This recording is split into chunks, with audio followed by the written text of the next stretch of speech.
everyone, this is your first official guide. As I mentioned during your Read Me First document, these guides are going to provide you a bit of backstory and context for the literary works that we're going to be reading, so it's important that you pay attention and that you understand what's going on here. This will always be available for you on the site via this link, so if you need to go back and reference it, by all means, go ahead and do it. This particular guide is going to be taking a look at Agamemnon, particularly looking at the family backstory of Agamemnon that leads up to the play that we're going to be reading. One of the things that I strongly want to remind all of you of before you start to read this play is that you have to suspend your disbelief a bit. Just like when we read, let's say, Harry Potter, or we learn our nursery rhymes, we kind of buy into that we're reading a piece of fiction, right? Same thing when we look at these plays. Yes, some of these plays are based somewhat on history, right? But there is a little bit of drama added to them. There's a little bit of fantasy. So don't get hung up trying to look at the logical background of these plays that we're going to be reading and get upset because you don't see how the events could actually take place. Buy into that you're enjoying a piece of literature. There is a bit of fantasy incorporated with it.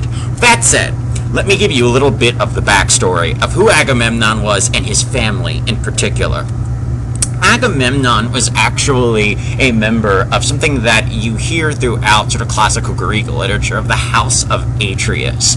The best way I can kind of summarize the House of Atreus, I think we all have a friend or a colleague or know someone who has a family that terrible stuff happens to all the time. That's exactly what kind of happened in the House of Atreus. It was a doomed, cursed household, and that curse of bad things happening in the House of Atreus starts very, very, very early with a gentleman named Phelps. He has two sons, Atreus and Thyestes.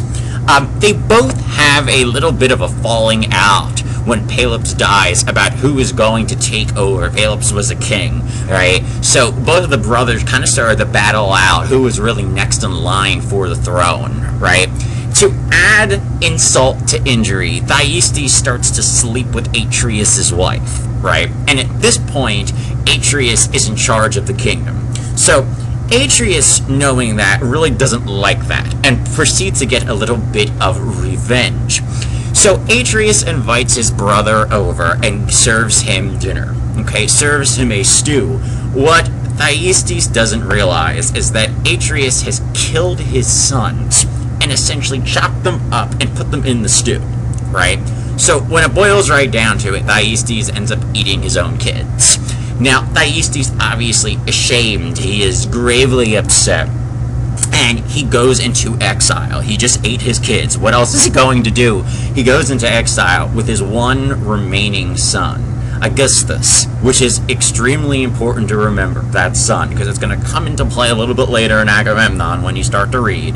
And this is really where we see this curse begin, this sort of doomed House of Atreus, this man who ends up eating his own kids over revenge, right? Atreus, the one who made the stew, ends up having two sons, okay? One is Menelaus, who is a very key player in the Trojan War. Menelaus was married to Helen of Troy, and if you know anything about the Trojan War, you may have heard the phrase, the face that launched 1,000 ships. That was Helen of Troy. Helen of Troy was painfully beautiful, amazingly beautiful, and men lusted for her and longed for her. Well, one man in particular, Paris, decided that he wanted Helen so bad he was going to steal her. And that is exactly what he did. Paris proceeded to steal Helen away from Menelaus. Helen is sort of classically portrayed in a lot of Greek literature as being a very sort of arrogant female. In some of Homer's work, which we're not reading in this class, Helen actually speaks, and she actually calls herself, quote, a bitch. So it's very well known that many people did not like Helen. You will see that in Agamemnon. The chorus actually talks quite a bit about Helen. They don't have too many good things to say about her either. So you have Menelaus, whose wife was just stolen, and then you have Agamemnon, another one of Atreus' sons. Agamemnon, a great warrior, very well known for commanding his army. So Agamemnon, obviously, is on the side of Menelaus here as the Trojan War begins. But there is a bit of a dilemma on Agamemnon's side, and it is the crux of this play that you're going to be reading. Agamemnon has 3 children, Iphigenia, which you will hear quite a bit about, Electra, and Orestes. The piece that we're going to be reading, Agamemnon, is actually part of a play trilogy called the Oresteia. We're not going to read the other 2 parts of it, but you can see that the Oresteia, the way it stems from Orestes' name, right? So, right before Agamemnon is about to sail to Troy to help fight in the Trojan War, there are some bad winds that are in the area, and the ships that Agamemnon would command would not be able to set sail, given the current weather conditions. Agamemnon is told by a wise prophet in his town that he has to make a sacrifice in order for the winds to change and for his ships to set sail. The sacrifice that he has to make is to sacrifice his daughter, Iphigenia. He must kill Iphigenia in order for the wind gods to be appeased and to send favorable winds so that Agamemnon can lead his men to Troy. Agamemnon is obviously in a major dilemma over this, whether or not he should sacrifice his daughter. He does. He sacrifices Iphigenia and leaves. Agamemnon's wife, Clytemnestra, someone who you'll be reading quite a bit about and studying, is obviously devastated by this decision.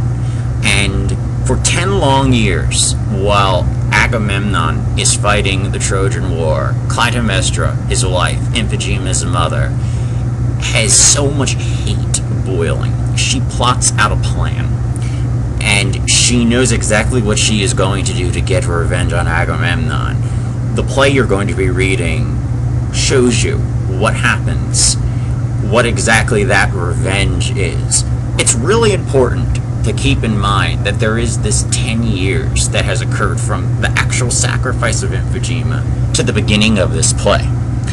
One of the things you'll be doing over the upcoming week is actually watching a few film clips from a film from the 1970s about Iphigenia, and I think it will put it into context quite a bit about the emotions that Clytemnestra has about the amazing sacrifice that Iphigenia proceeds to do. She gives up her life for her father, ultimately, and I think it'll help put your reading into greater context. So there's your overview for Agamemnon. We start this play in the middle of things. You will see immediately as you begin that there is some very interesting news that has hit Agamemnon's house, and you will read from there the events that occur. If you have any questions about it, please let me know, but I hope this guide gives you a nice overview, and like I said, please feel free to go back to this guide and reference it as you go through the play.